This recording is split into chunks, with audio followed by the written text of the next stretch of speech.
எல்லாருக்கும் வணக்கம். நான் இன்னைக்கு மதிய சாப்பாடு என்ன செய்திருக்கேன்னு பார்க்கலாம். சாதம், மத்திச்சாளை மீன் ஃப்ரை,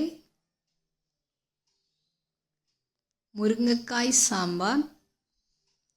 இது ட்ரை பண்ணி பாருங்கள், ரொம்பவே டேஸ்ட்டாக இருக்கும்.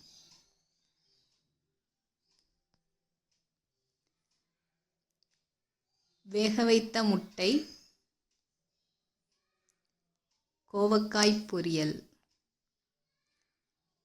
எல்லாரும் சாப்பிட போகிறோம். என்னோட சாப்பாட்டில் என்ன இருக்குன்னு பார்க்கலாம்.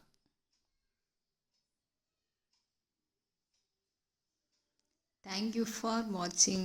Please subscribe my channel.